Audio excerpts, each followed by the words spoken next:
अस्सलाम वालेकुम। आप news and views with Shahid Hussain देख रहे हैं। शाहिद सकलैन साहब इस्लामाबाद से मेरे साथ आज मौजूद है। शाहिद साहब, आपको मैं अपने यूट्यूब चैनल पर खुशामदीद कहता हूँ। सर, बड़ा एक शुक्रिया तूफान बर्पा शुक्रिया। हुआ है कुछ दिन से कि आर्मी चीफ से मुलाकात हुई, सहाफ़ियों की। और अक्सर हम भी देखते हैं यहाँ पर जो हाईएफ से अक्सर मुलाकात होती है, खासतौर पर सहाफ़ियों की, तो उनका माइंड क्लियर करने के लिए तो कुछ सवालों के जवाब भी दिए जाते हैं और कुछ चीज़ें क्लियर भी की जाती हैं। लेकिन वो ऐसा नहीं होता कि आप जाकर उसको पब्लिक कर दें। लेकिन कुछ दिन से यूट्यूब पर, सोशल मीडिया पे मैं देख रहा हूँ कि बहुत सारा एक तूफान बरपा हुआ है। क्या ऐसी वजह है? और अगर मुलाकात हुई भी थी तो क्या मुलाकात में क्या बातें हुई थी और क्या पब्लिक होनी थी और क्या नहीं होनी थी और क्या-क्या पब्लिक हो चुका है? सबसे पहले तो शायद भाई बहुत बहुत शुक्रिया, आपने मुझसे टाइम लिया और आपके व्यूअर्स के साथ बात करने का मुझे मौका मिला। आपको पता है कल शायद मैंने इसके ऊपर, आपने देखी होगी कि मैंने खुद भी इसके ऊपर वीडियो की है, और उस वीडियो में मैंने खुद से कुछ भी नहीं कहा, बल्कि उस वीडियो में जो है मैंने ये कहा कि ये जो मैं बातें कर रहा हूँ, ये एक वहां पर सीनियर सहाफी मौजूद थे और उन्होंने ये बातें की हैं। मैं नहीं जानता वहां पर ये बातें हुई हैं या नहीं हुई हैं, लेकिन उन्होंने ये दावा किया है कि जी वहां पे ये बातें हुई हैं। शायद भी हमारे यहाँ ना, मैं आपको शायद वीडियो से पहले भी ये बात कर रहा था, हमारे यहाँ ना कोई अजीब किस्म का माहौल है।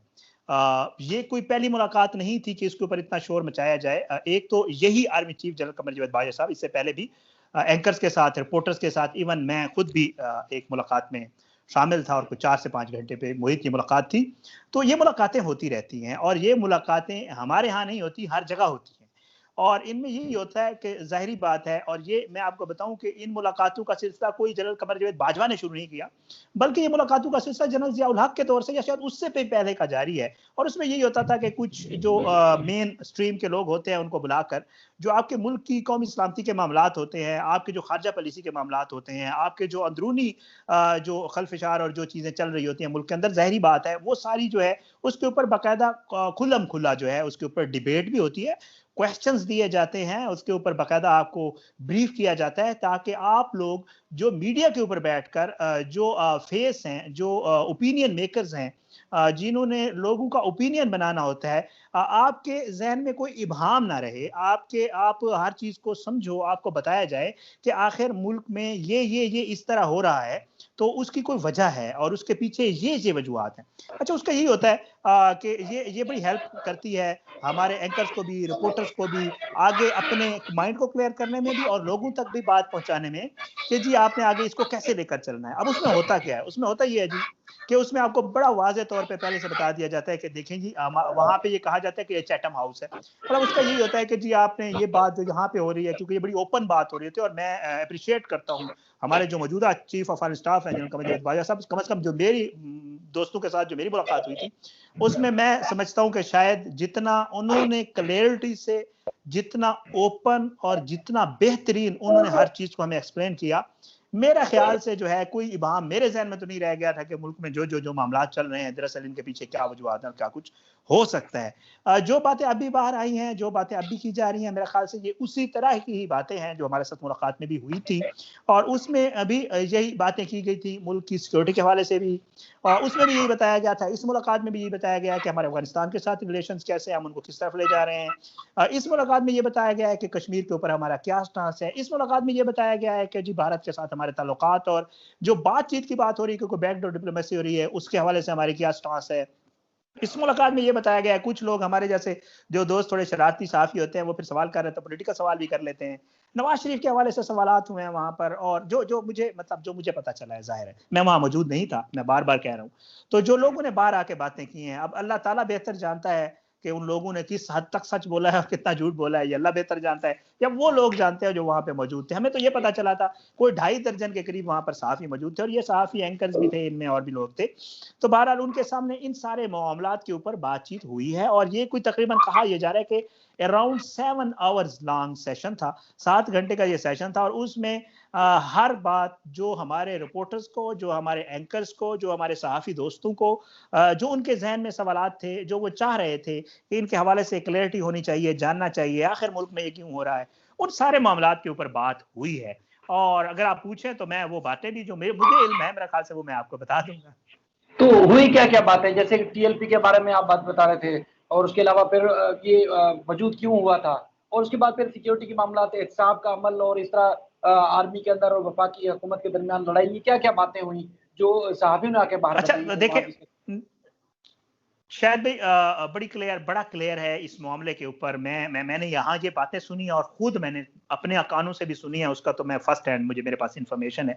एक चीज तो बड़ी क्लियर है कि वही किरदार जो किसी आईनी इदारे का किसी हुकूमत में होता है वो किरदार फौज अदा कर रही है और वो करती रहेगी। ये वाज़ेह तौर पे कहा जाता है हर मुलाकात में भी और यही हो भी रहा है। उसके अलावा जी दूसरी बात जो बात की गई है वो है स्पेशली जिसमें आपका भी इंटरेस्ट होगा, लोगों का भी इंटरेस्ट है उसमें, और नवाज शरीफ के हवाले से है।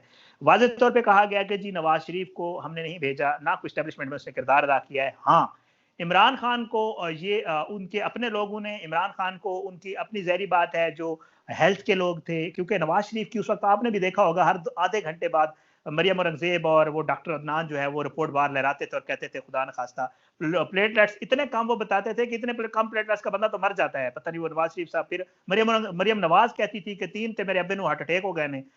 वो मतलब इस तरह की सिचुएशन क्रिएट की गई थी कि वो कहते हैं कि जी इमरान खान साहब खुद भी परेशान थे। इमरान खान ने बहुत दफा इस चीज का इजहार भी किया है अपनी तकरीरों में कि यार मैं खुद परेशान हूँ। कहते हैं शीरी मजारी रोने लग गई है एक उसमें कि इसको कुछ हो ना जाए नवाज शरीफ को।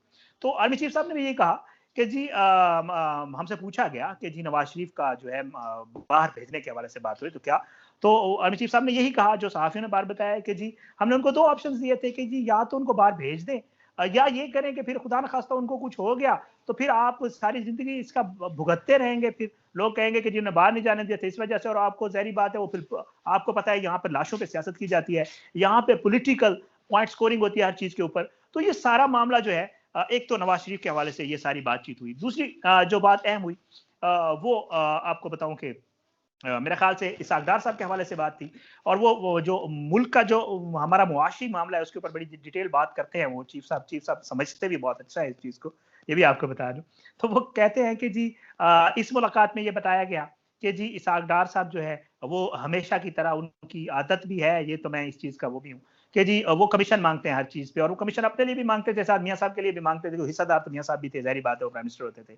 तो कहते हैं कि एक वेस्पा कंपनी आ रही थी, उन्होंने कहा प्लांट लगाते हैं, तो इसहाक डार साहब ने कहा फिर मेरा हिस्सा रखो ना पहले, बाद में आप यहाँ कुछ करिएगा।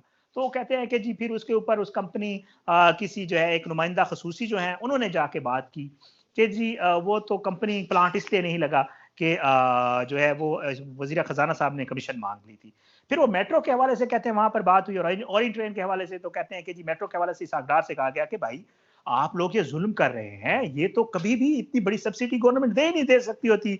जो आप ये मेट्रो बना रहे हैं 250 रुपए उसका खर्चा आ रहा है, 50 रुपए की टिकट रख रहे हैं, 200 रुपए 225 रुपए आपको हुकूमत को देने पड़ेंगे, ये पैसे कहाँ से आएंगे? तो इसहाक डार साहब कहते हैं उन्होंने ऐसे ऐसे सर हिला के कहा कि कुछ फैसले सियासी होते हैं और वो करना पड़ते होते हैं। वही जो आप सुनते रहते हैं कि हमेशा ये फेमस मतलब बड़े प्रोजेक्ट्स लगाते थे ताकि नजर आए और लोग कहें कि यार वाह बड़ा काम कर दिया। आल दो ये सारे कर्जों के ऊपर होते थे, आल दो ये हमारे नुकसान में होते थे, आल दो ये सारा जो है वो कर्जे लेकर बैंकों से और सारा कुछ किया जाता था। इसहाक डार के हवाले से बात इंडिया के साथ रिलेशंस के हवाले से उसके ऊपर किसी ने डिटेल्ड बात नहीं की।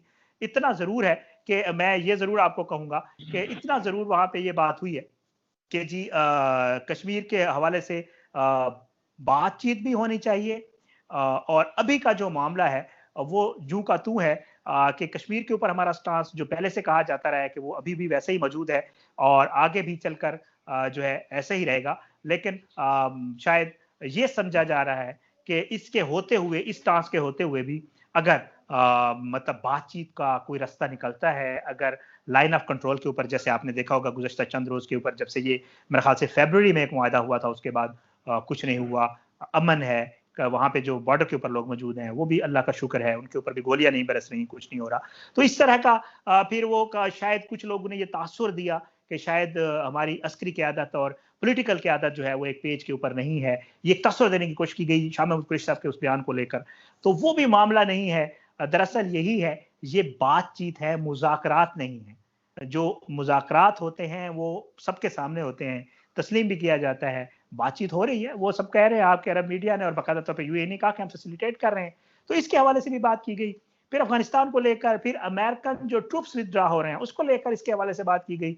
और भी बहुत सारे जो हमारे मुल्क के और भी बहुत सारे मामला हैं, क्योंकि 7 घंटे की लंबी मुलाकात थी, तो मेरे ख्याल से बहुत सारी चीजों का उसमें अब वो पूरा अहाता किया गया और उसके हवाले से बातचीत हुई वहां पर। ये टीएलपी का जो बानी है वो कौन थे सर? क्योंकि सर ये इल्जाम आयद किया जाता है कि सॉरी मैं मेरे ख्याल से वो टीएलपी वाला आपको बताना भूल गया। बिल्कुल जो बाहर आके बताया गया है ये वही जानते हैं जो अंदर मौजूद थे। लेकिन जो खबरें छपी हैं, जो सहाफ़ी दोस्तों ने बचाया है, जो आर्टिकल्स में आया है, कहा ये गया वहाँ पर कि टीएलपी को बाकायदा तौर पर तैयार किया गया था नवाज शरीफ की तरफ से। नवाज शरीफ ने ताहिरुल कादरी को कन्फ्रंट करने के लिए, ताहिरुल कादरी के बराबर एक जत्था खड़ा करने के लिए, ताहिरुल कादरी के मुंह में किसी को देने के लिए, आप इसको जो भी नाम दे दें, ये टीएलपी तैयार की थी। और उसमें यह भी कहा गया कि राना सनाउल्लाह वाज रेस्पॉन्सिबल। जब ये फैजाबाद धरना हुआ था, वो राना सनाउल्लाह उनको वहां से भेजा, यहाँ पे फैसिलिटेट किया, फैजाबाद के ऊपर उनको बिठाया। फिर उसके बाद जब हालात आगे चले गए, पहले उन्होंने काबीना का इस्तीफा मांगा, फिर उन्होंने कहा पूरी हुकूमत रिजाइन करे। अल्लाह बख्शे उस वक्त खादिम हुसैन रिजवी साहब जिंदा थे, तो उस वक्त उन्होंने कहा कि जी पूरी गवर्नमेंट रिजाइन कर दे। तो फिर उसके बाद हालात इतने खराब हो गए, शाहिद खाकान अब्बासी और नून लीग वाले, आपको पता है इक्तदार से तो बाहर जाना इनके लिए मौत होती है। तो उन्होंने फिर परेशान हो गए, उन्होंने कहा यार ये तो बड़ा मसला हो गया है। तो उन्होंने फिर उस वक्त के चीफ ऑफ आर्मी स्टाफ साहब को कहा कि जी आप मेहरबानी करें, फौज आके इनसे बात करे। और ये जो उन्होंने बताया कि जी जो बातचीत फौज ने की थी वो हुकूमत के कहने पे की थी। भाई हमें खुद कोई शौक नहीं है कहीं बात करने का। हुकूमत ने रिक्वेस्ट की थी कि हालात आगे हमारे हाथ से चले गए हैं, पुलिस हमारी बात नहीं मान रही, हालात खराब हो रहे हैं, हमारा इस्तीफा मांगा जा रहा है, तो मेहरबानी करें आप आके हमें बचाएं। उस वक्त जो फौज ने इनको बचाया था, बातचीत की थी, अब ये वही जो है सिला दे रहे हैं नून लीग वाले एस्टेब्लिशमेंट को, जो ये बाहर आके कहते हैं कि जी हजार हजार रुपए दिए गए थे और उनको वापस भेजा गया था। ये नहीं बताते कि उस वक्त हमारे सर पे तलवार लटकी हुई थी और वो हमसे इस्तीफे मांग रहा था और हम जो है उस वक्त फंस गए थे, पुलिस कुछ करने को तैयार नहीं थी। और जो है उस वक्त हम फंस गए थे और हमने फौज को दरखास्त की थी कि मेहरबानी करें आप आए, हमारी जान बनाएं, बचाएं। उन्होंने आके बचाया और ये उसको सिला दे रहे हैं। इस हवाले से भी बात हुई कि जी टीएलपी को किस तरह बनाया गया, किस तरह राना सनाउल्लाह उसको यहाँ पे ले आया और फिर किस तरह उसको एक अच्छे तरीके से सेटल करके मामले को जो है वो उनको वापस भेजा गया। शाह साहब, आपका कीमती टाइम है। आखिरी सवाल ये है कि देखें, हमारे जितने भी इदारे हैं, चाहे वज़ीर-ए-आज़म हो, आर्मी के या अदलिया के लोग हों, वो सहाफ़ियों के नेचर से अच्छे से वाकिफ़ होते हैं। पुलिस वाले भी अक्सर एतबार नहीं करते किसी सहाफ़ी की दोस्ती के ऊपर। तो बार-बार आर्मी की तरफ से या किसी इदारे की तरफ से ब्रीफिंग दी जाती है कि यार देखिए ये सही बात है, ये गलत बात है, आप सही बात को लेके चलें, गलत बात को तर्क कर दें।